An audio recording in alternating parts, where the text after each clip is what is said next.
Hi, welcome to the Mental Wellness Journey, Honor the Authentic You. And today I'm thrilled to have Dr. Tom O'Brien, who is started it all with the Gluten Summit. And when it comes to getting healthy, Dr. Tom O'Brien's goal for you is making it easy to do the right thing. As an internationally recognized, admired, and compassionate speaker, focusing on food sensitivities, environmental toxins, and the development of autoimmune diseases, Dr. Tom's audiences discover that it is through a clear understanding of how you got to where you are that you and your doctor can figure out what it will take to get you well. Dr. O'Brien is considered a Sherlock Holmes for chronic disease, and teaches that recognizing and addressing the underlying mechanisms that activate an immune response is the map to the highway towards better health. He holds teaching faculty positions with the Institute for Functional Medicine and the National University of Health Sciences.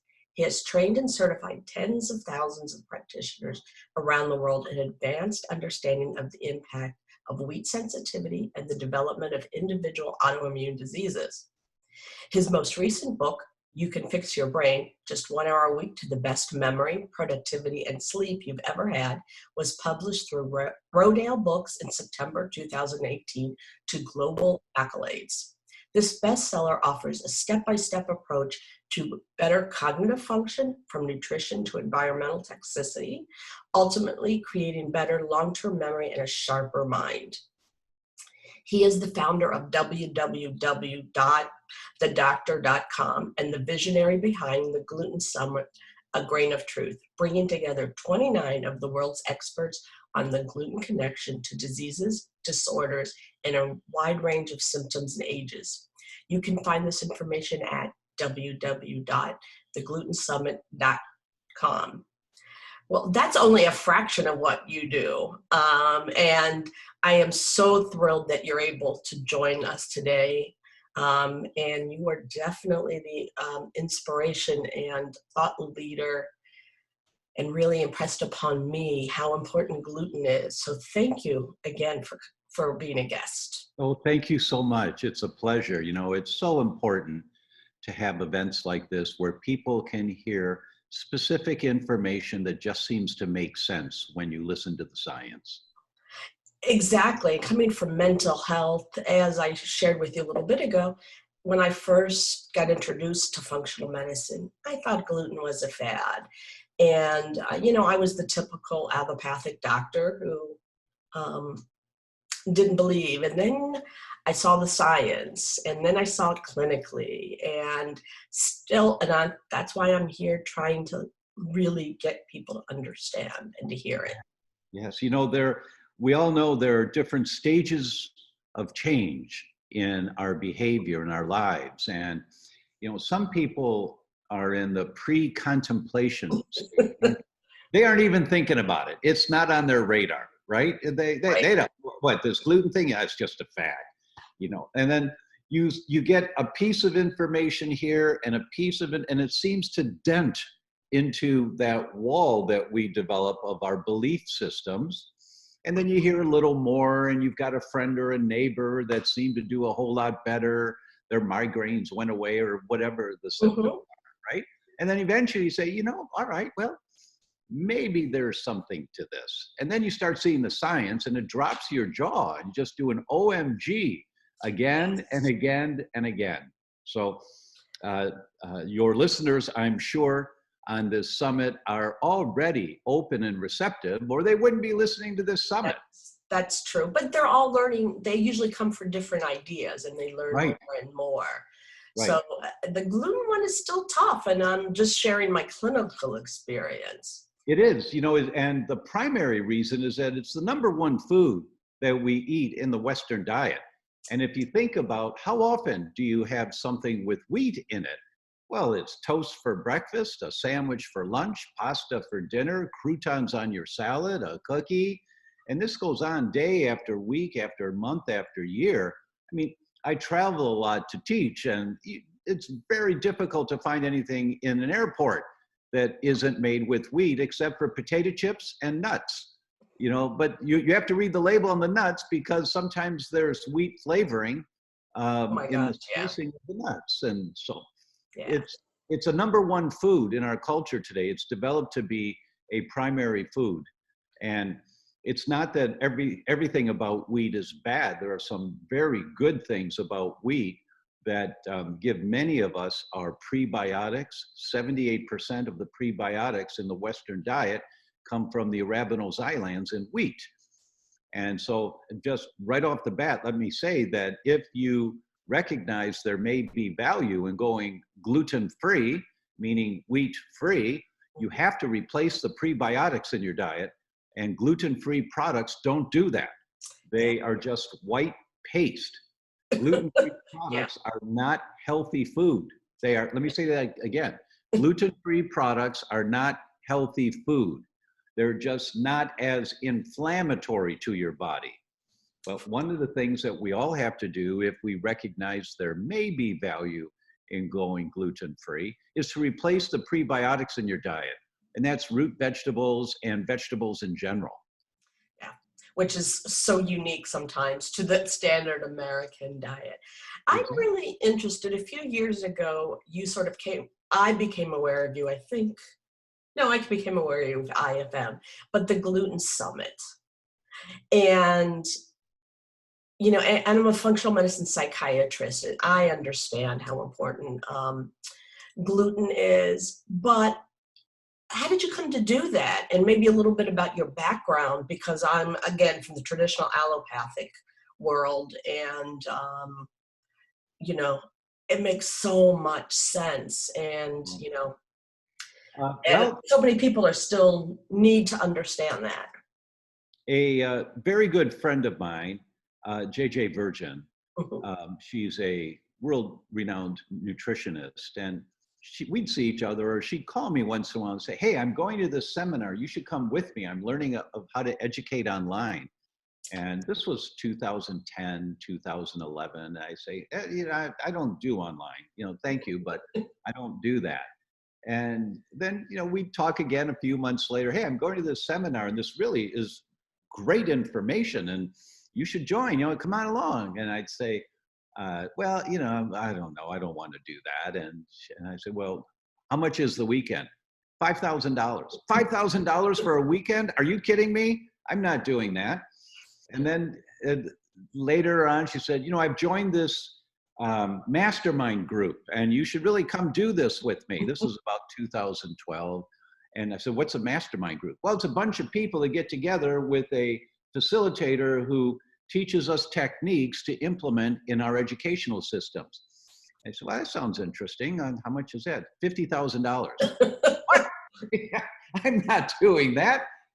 Well, in January of 2013, she said, "I'm hosting a weekend and you're coming. You're coming to be here for this." And I said, "Okay, I'll come. If you're doing it, I'll do it."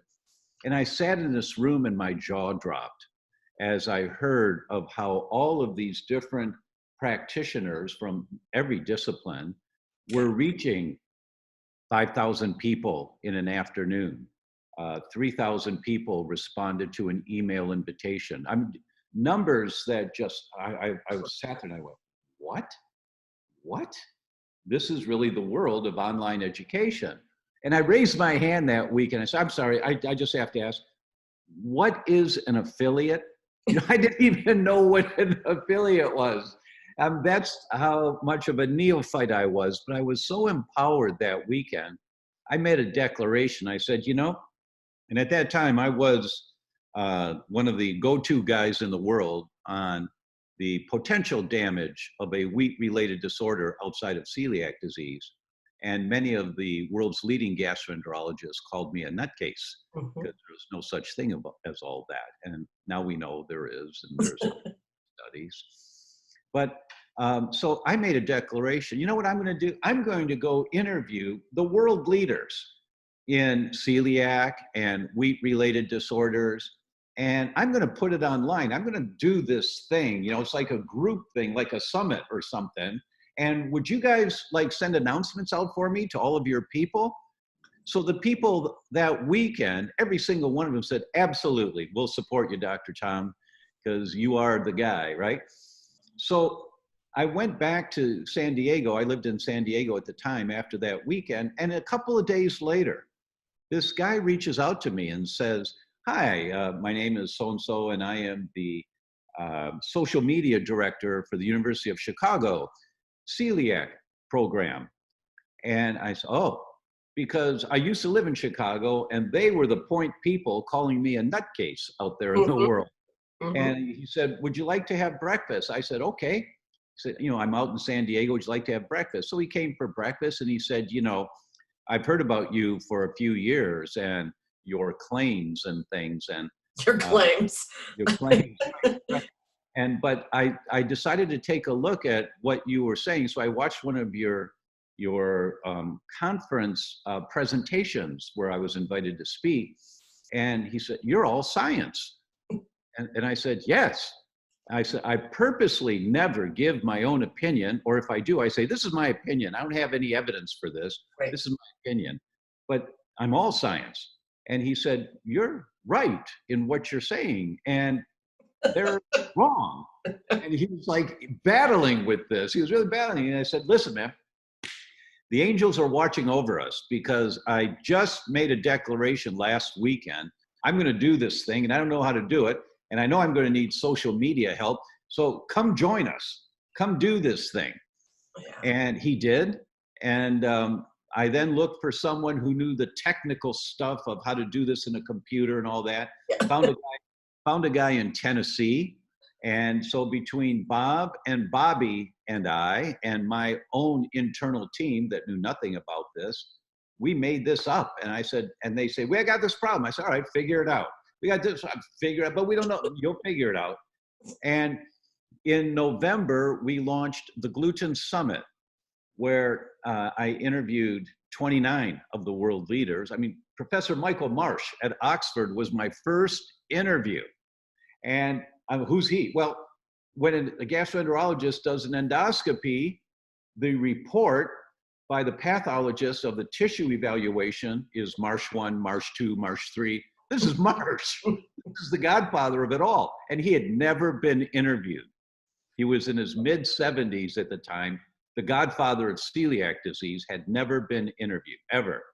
And just a wonderful man. Took me by his arm, walked me around Oxford, said, "Tom, over there is where I stood on stage to receive my medical degree in 1962. I said, "Oh, that's really fabulous, Professor Marsh." And he took me down to the library, down in the bowels of the library from the 1800s, and said, "There Wow. is where I sat to study." And we just had a wonderful day, but it empowered me to be with such a great man who had made such a contribution to the world. It empowered me to be bold and just go after everybody. So I Yeah. went after Professor Yehuda Schoenfeld from Tel Aviv, Israel, who at that time, 28 of the PhD students who received their PhDs in immunology from him, there are many more, but 28 of them at that time chaired departments of immunology in med schools and Wow. hospitals around the world. They're his students. This is the godfather of predictive autoimmunity. Uh, Professor Umberto Volta, who chaired the Celiac Society of Italy, and just expert after expert after expert. And we put all this together and we launched it online. And we had 118,000 people that attended. No That's one had ever done anything like that before. right. And we made it up, we just made it up. So my friends called, who were at that mastermind group that went to JJ's and said, "How did you do that? How did you do that?" I said, "I don't know. The team did it." "Well, can I talk to the team?" So I said, "Sure, go ahead." And so the guys got back to me and said, "Doc, your friends want to do a thyroid summit. They want to do a detox summit. They want to do a brain summit. We should start a company to do this." And I said, "No, no, no, that's not my thing, man. Not my passion. You guys go ahead if you want. We've really done a good thing here." And they founded Health Talks Online.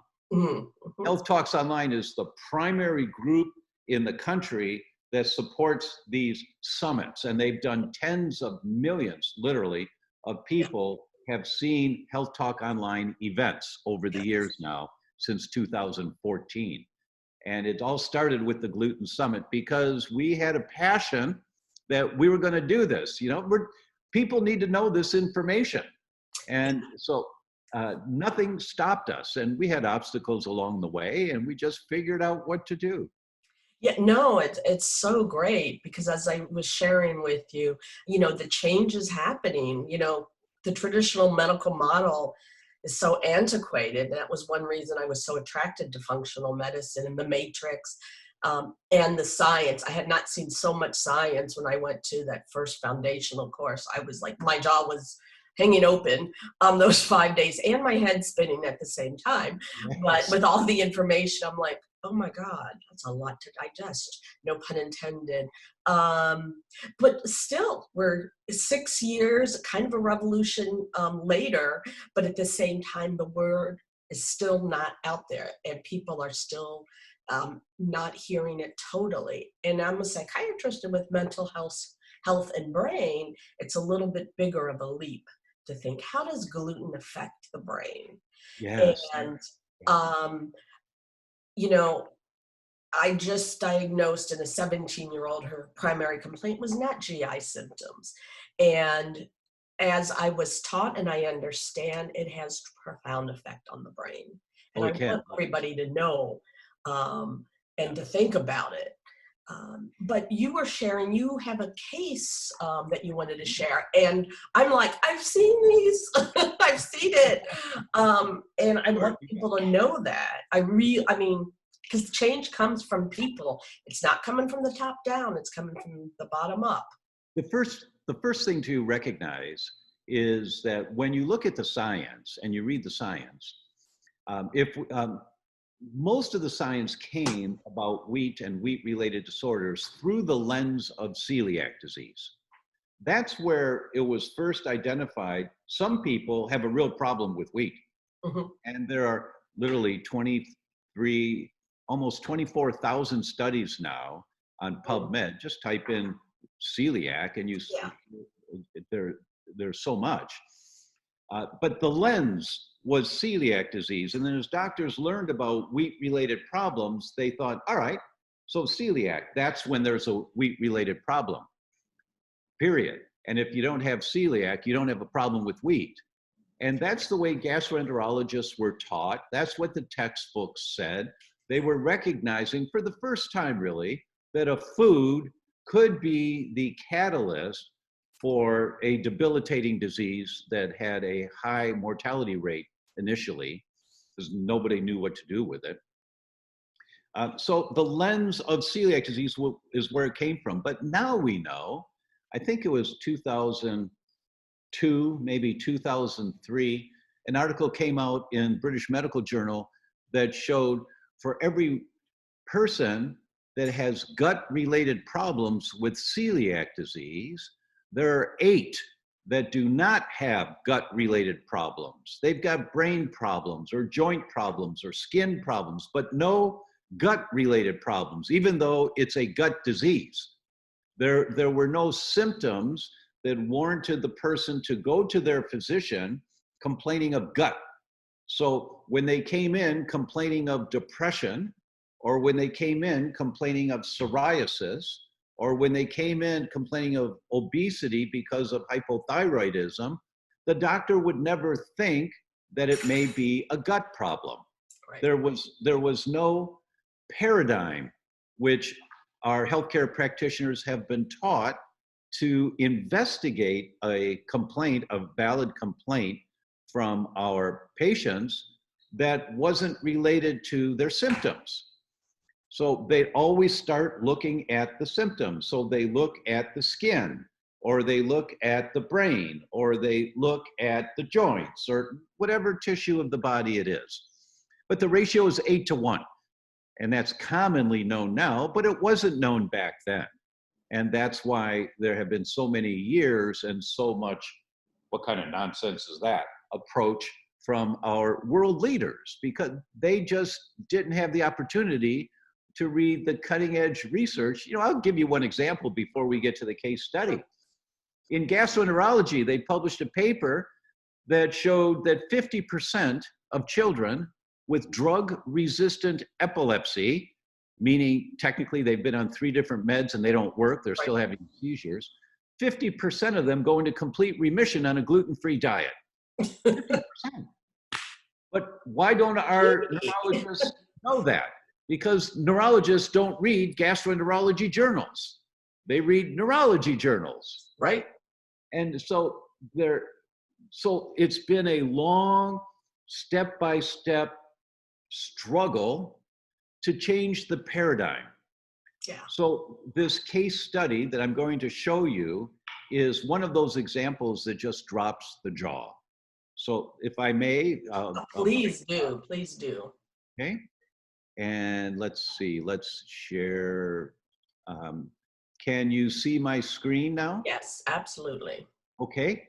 So this is a 14-year-old girl who came to this outpatient clinic for psychotic symptoms, apparently associated with gluten. By this time, they knew that by the time the girl got there. Mm-hmm. But in May of 2012, after having a fever, she became increasingly irritable, reported daily headaches, concentration difficulties. Within a month, her symptoms were much worse: severe headaches, sleep problems, behavior alterations, and several unmotivated crying spells and apathy. This was a healthy 14-year-old girl who was on the swim team, was socially active, had no complaints whatsoever. Her performance deteriorated. Her mother noted severe halitosis, which right there, we all should say, what's going on in the digestive tract that this person has just developed severe halitosis? What is going on there? She was referred to a local neuropsychiatric outpatient clinic where they diagnosed her with a conversion somatic disorder. And that, being a psychiatrist, I want to like get rid of that. It's like, we don't know, let's blame the patient. Right. So, right. And I'm sure it would scare the parents because they don't know what that means, right? During her final school exam, psychiatric symptoms sporadically in the previous 2 months became worse. So she's under some stress, and this became worse. She had hallucinations, complex hallucinations. She was seeing people coming off the television to follow her and scare her. Yeah. She had some weight loss. Once again, weight loss. What's going on with the digestive system? And GI symptoms such as abdominal distension, severe constipation. What's going on with the digestive system? But her presenting complaints were psychiatric. So all they looked at was psychiatric approaches. Yep. She was admitted to the psychiatric ward. This is a 14-year-old girl that they've admitted. CTs of the brain, blood pressure Holter, all normal. EEG showed mild, non-specific abnormalities and slow wave activity. Now here's a pearl. Slow wave EEG activity is a slam dunk. You must check for a wheat-related disorder. Now notice I say wheat-related, not just gluten, but we think about gluten, but some component of wheat has a profound impact on slow wave activity. You see it very frequently. Yeah. Due to the abnormal autoimmune parameters, the recurrence of psychotic symptoms, they suspected encephalitis and they started her on steroids. After eating pasta, she presented crying spells, confusion, ataxia, anxiety, paranoid delirium. Once again, she was referred to the psychiatric unit. A relapse of the autoimmune encephalitis was suspected, and now they started IVs of steroids and immunoglobulins, and several hospitalizations with the recurrence of psychotic symptoms. Cerebral and spinal cord MRIs, lumbar puncture, looking in the eyes, no pathology whatsoever. Several EEGs performed, always confirming the slow wave activity. So what is causing the slow wave activity? And the way I explain that to patients, Mrs. Patient, you ever back out of your driveway and the car is going backwards, but you say, what's wrong? You know, I'm giving it the normal amount of gas, but it's not going backwards. Oh, the emergency brake. And when you let off the emergency brake, now the car goes backwards the way it's supposed to. That's what bilateral slow wave EEG activity is. There's an emergency brake on brain function, and we have to look to see what's causing the emergency brake. She had a mild anemia, reduced ferritin, slight increase in inflammatory markers in the gut. All tests for celiac were negative. In September, she presented with severe abdominal pain, asthenia, slowed speech, depression, distorted paranoid thinking, suicidal ideation, up to a state of pre-coma. This little girl is suffering. Yeah. Clinical suspicion was moving towards a fluctuating psychotic disorder. Second generation antipsychotics began, but her symptoms persisted. Yeah. Due to losing 15% of her weight, a nutritionist said, why don't we just try a gluten-free diet? You know, she's got these GI symptoms. I know she doesn't have celiac. Why don't we just try it? Now, this is 2013, 11 years after the 8-to-1 ratio studies were published, that only 1 out of 8 celiacs will have GI symptoms. But the nutrition said, why don't we just try this? Within a week, her symptoms dramatically improved, and the gluten-free diet was continued for 4 months. Now, this is a comment by the author of this study. Mm-hmm. Until a few years ago, the spectrum of gluten-related disorders included only celiac and wheat allergy. Therefore, since this patient tested negative, she would have been sent back home as a psychotic patient and received lifelong treatment with antipsychotic drugs. What kind of a life would this 14-year-old girl have had, right? Yeah. So due to parental choice, the girl did not continue assuming gluten, started a gluten-free diet with a complete regression of all of her symptoms within 1 week. Yeah. Finally, her mother said she was back to normal. 9 months afterwards, after starting the gluten-free diet, she's symptom-free, and the doctor wrote up the case study.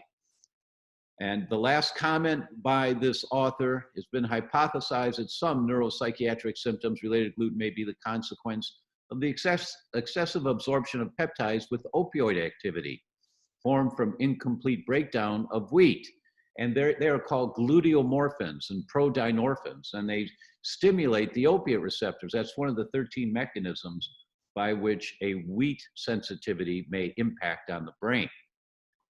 So that is the case study that I wanted to show you.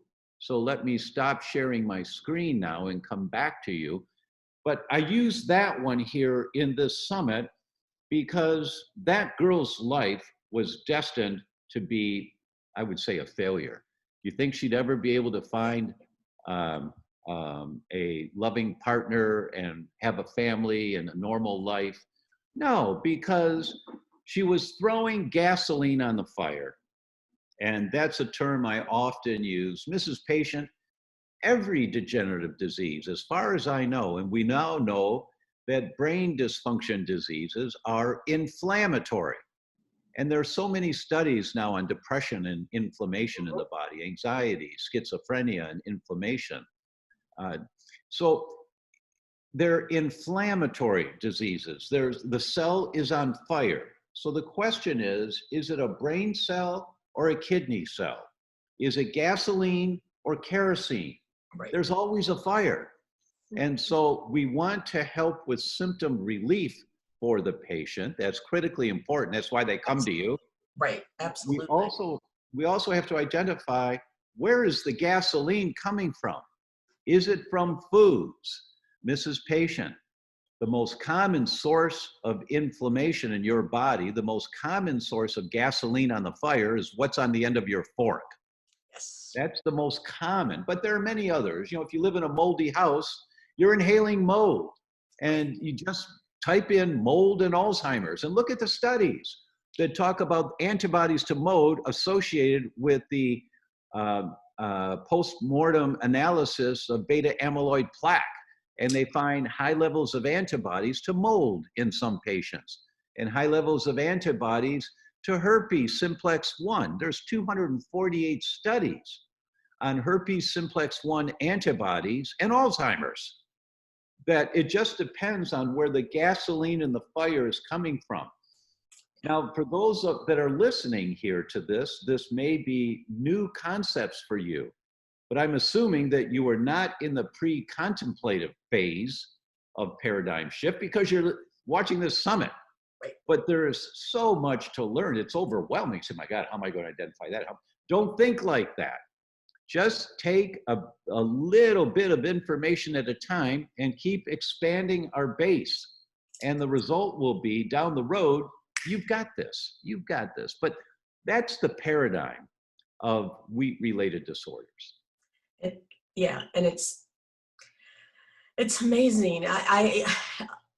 In clinical practice, sometimes getting people to change their diet is like getting them to change their religion. So sometimes it's a bigger fight than I would like. But for this young woman, this young girl, I mean, it's a life and then not a life. Right. And unfortunately, I've seen, you know, chronically mentally ill patients, be hospitalized time and time again. It's not a good, pleasant life. Right. And the medicines aren't good and they're toxic in of themselves, but they don't work. Why continue to give something that doesn't work? Which I never understand too. They keep doing the same thing. And I've seen a number of things like that. And most likely is that we don't know what else to do.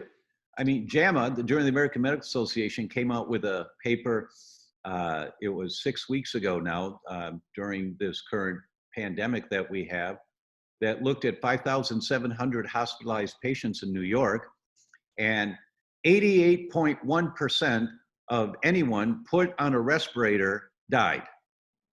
88.1%, that's 9 out of 10. Why are we using a respirator? Because at that point, we don't know what else to do.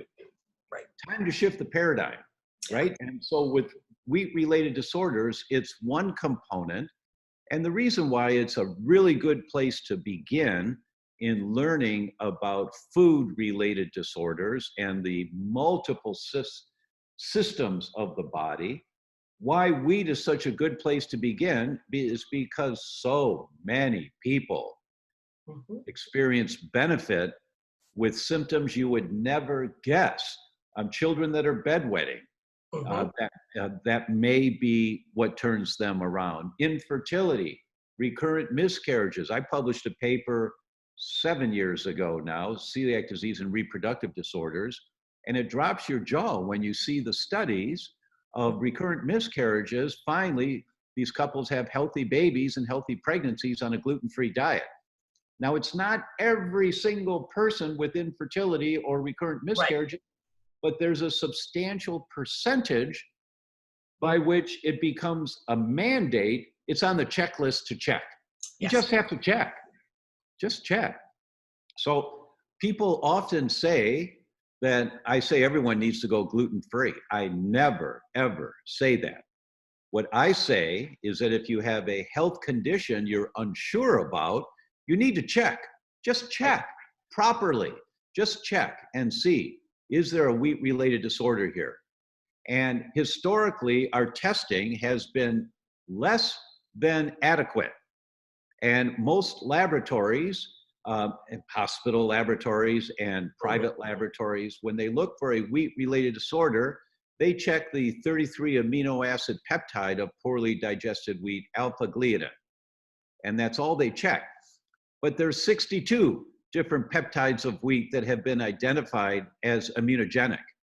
Why are we only checking one?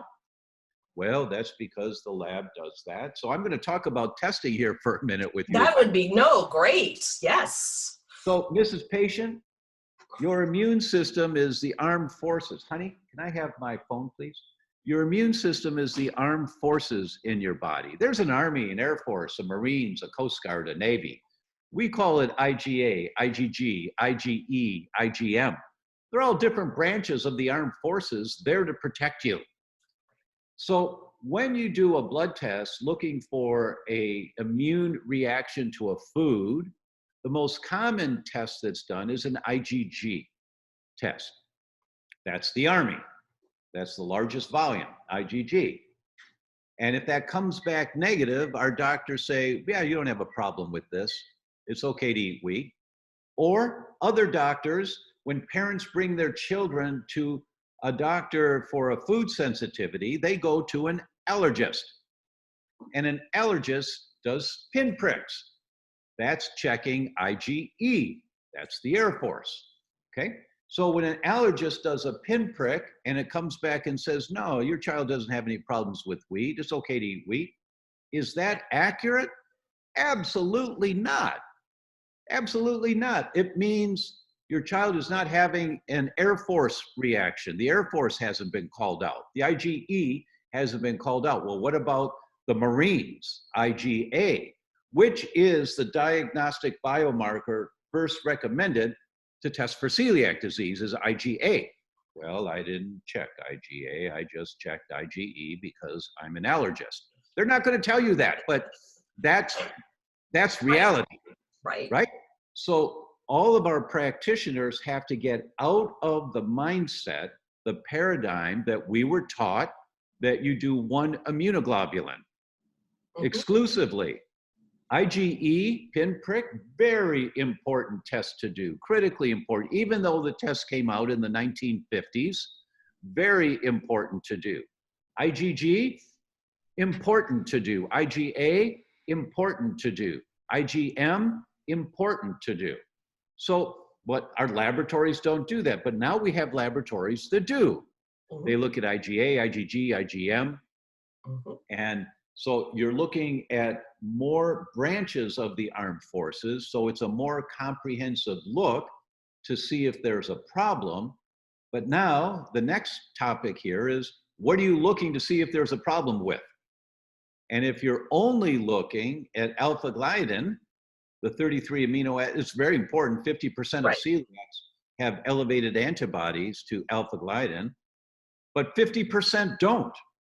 And those people, it's not that they're not sensitive to wheat, they're Mhm. just not responding to the alpha gliadin as the Right. insult. They're responding to gamma gliadins or glutenins or gluteomorphins or wheat amylase trypsin inhibitors or wheat germ agglutinins. That there are many different components of wheat that must be identified, IgA, IgG, IgM, Mhm. to see, are you having a sensitivity reaction to this particular food that you've grown up on? Right. And so the testing has to be comprehensive. And when you do that type of testing, it's jaw dropping how often people come back sensitive to wheat. Now, it's jaw dropping when you do comprehensive tests. Now, Mhm. the tests today, Mayo Clinic has published 4 papers that I've seen in the last 3 years. There may be more, but I've seen 4 papers on the sensitivity and specificity of a particular type of test. And I call it the 40-40. 40 years ago, it took a 40 by 40 room, floor to ceiling computers Yeah. at MIT to generate the computing power of this phone. Yeah. I can open up my phone, open an app, and tell you in 10 seconds what the air particulate matter level is today in New Delhi or in Rome or in Minneapolis. That we have encyclopedias, current time encyclopedias in our hand that no one could have dreamt of 40 years ago. We couldn't have dreamt that this was the future. Yeah. Well, the same thing has happened in laboratory medicine, that technology has improved, and there is now technology called silicone chip technology Mhm. that will look at 6,000 antigens in one blood draw with 97 to 99% sensitivity and 98 to 100% specificity. Every single time, right on the money.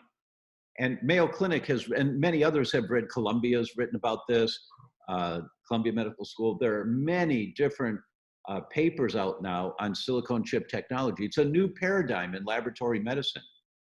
And so Yeah. for our healthcare practitioners that are watching this, you may be using a lab that you've used for a number of years and they're helpful and all that. But take a little time to look into silicone chip technology and then ask your laboratory, what's the sensitivity and specificity of your tests? And the sales reps won't tell you because they don't know, but the science director of the lab will dance around the bush and, Yeah. they will Yeah. because, they Yeah. don't want to say 74% Right. or 82%, which is what we've developed our practices. These are the tools that we've used, but they're wrong 2 or 3 out of 10 times. Yeah. The new technology is not wrong. Just read the science. Yeah. But it requires a paradigm shift. So for some people out there who've been practicing gastro or internal medicine for 25 years and they've been using these tests, there's a paradigm shift that has to occur. And the only way for that to occur is to spend a little time every week. Just read a little bit more from another study and look at the credibility of the study, look at the journals they're in, and read the science and see for yourself if this makes sense to you. Yeah. You mean I thought once I went to medical school, I was in residency, I was done. I knew all there was to know. And it was like, oh, Well, no. unfortunately, after we get out of medical school, now we're in business and we have all these demands on us for note keeping and Yeah. insurance cutting your fees. And, Yeah. there's so much to try and stay alive and stay afloat. There's no time to be Yeah. exploring topics outside of what you do every day. Right. If you notice that you're losing the passion that you had when you first started, because every person in healthcare wants to help everybody. They just want to help Absolutely. the world. They really do. Yes. They're pure of heart. But that purity of heart, I don't think you lose that, but it gets squashed and buried behind the essentials of day-to-day business. Absolutely. Unfortunately. Yeah. And why it's a novel concept that what you might eat might affect your health. It's just amazing to me that we were never taught that. Veterinarians know that. You take your dog, they No, know that. I was the president of the Chicago Chiropractic Society Uh-huh. back in the 80s, and the medical licensing board in Illinois is made up of a medical doctor, an osteopath, a chiropractor, and another person appointed by the governor. And we would meet regularly and decide about regulations and things. And it was us, the chiropractors, that began pushing in the mid 80s the requirement to sit for a licensing exam in the state. You had to take at least one full 15 credit hour course in nutrition. Uh, and we were fought by the osteopaths and by the medical Yeah. representative.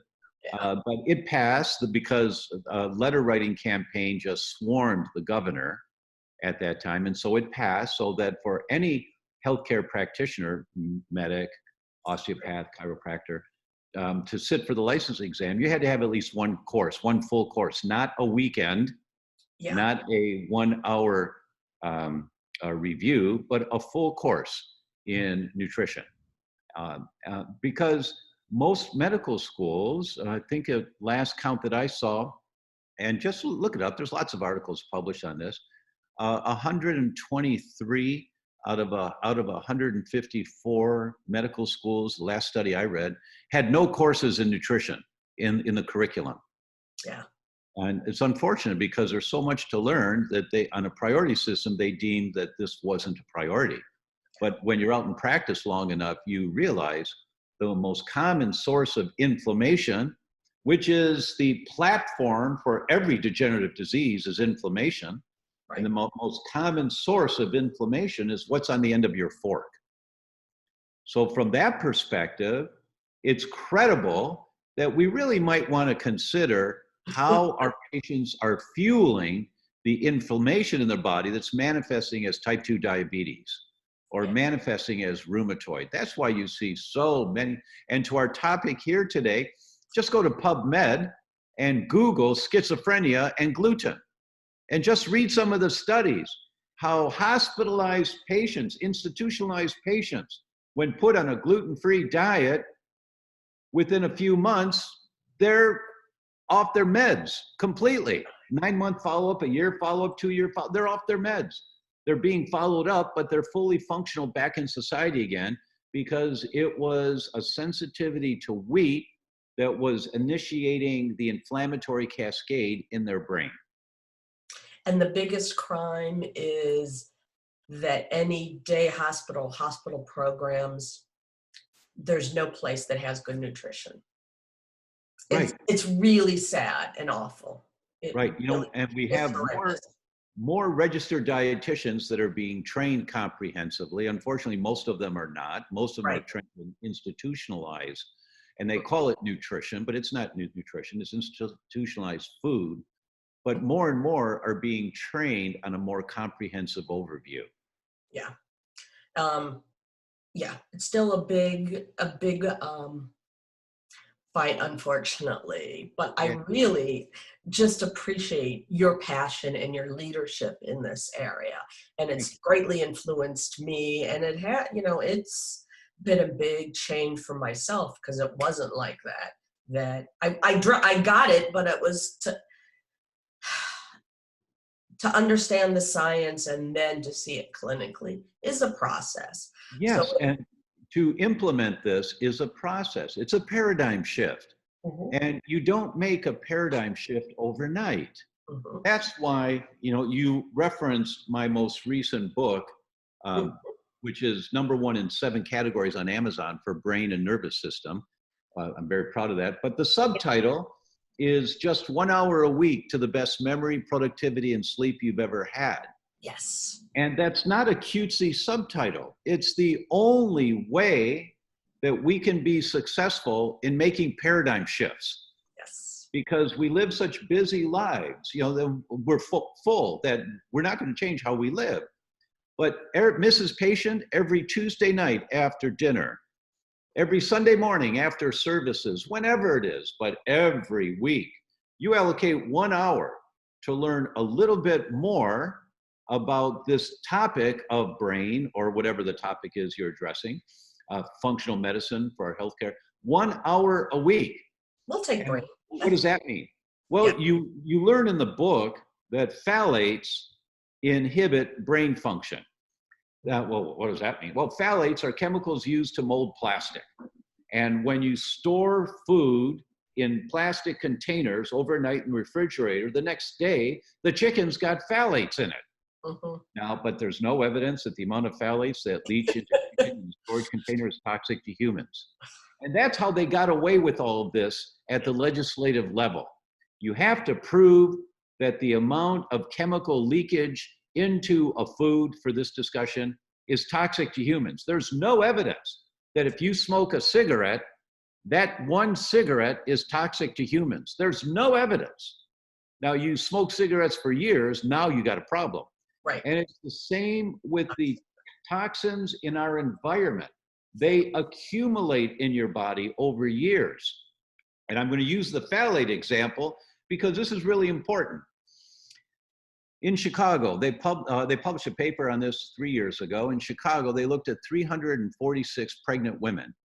In the 8th month of pregnancy, they collected urine, measured 5 phthalates, just 5 out of the hundreds that are out there. But one of them was BPA, bisphenol A.